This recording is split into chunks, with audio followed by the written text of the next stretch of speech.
हिंदू धर्म और शास्त्रों में मृत्यु को अंत नहीं माना गया है, बल्कि उसे एक नए जीवन की शुरुआत समझा गया है।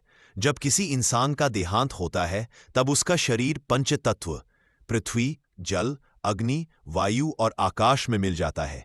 लेकिन आत्मा, जो अमर और अजर अमर है, तुरंत अपने अगले लोक या जन्म की यात्रा पर नहीं निकलती। शास्त्रों में कहा गया है कि आत्मा मृत्यु के बाद 13 दिनों तक अपने घर और परिवार के बीच रहती है। इसका कारण यह है कि आत्मा अचानक अपने मोह माया से मुक्त नहीं हो पाती। उसे अपने प्रियजनों, परिवार, घर और अपनी पुरानी आदतों से गहरा लगाव होता है, इसलिए वह अपने जाने पहचाने वातावरण में ही ठहरती है।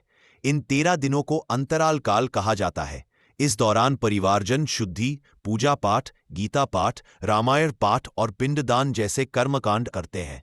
इन सब का उद्देश्य यही होता है कि आत्मा को शांति मिले, उसका मोह धीरे धीरे कम हो और वह अपनी अगली यात्रा के लिए तैयार हो सके।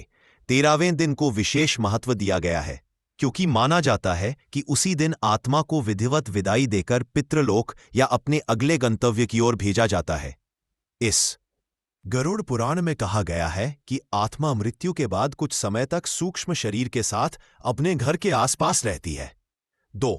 भागवत पुराण में बताया गया है कि आत्मा मृत्यु के बाद अपने जीवन के कर्मों का लेखा जोखा देखती है।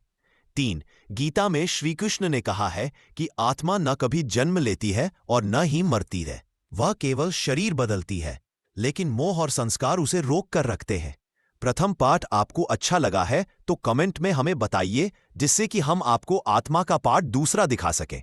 नीचे बेल आइकन का बटन को दबा के सब्सक्राइब कर दीजिए, जिससे कि हम आपको इसी तरह का वीडियो आत्मा का दिखा सके पार्ट 2 में।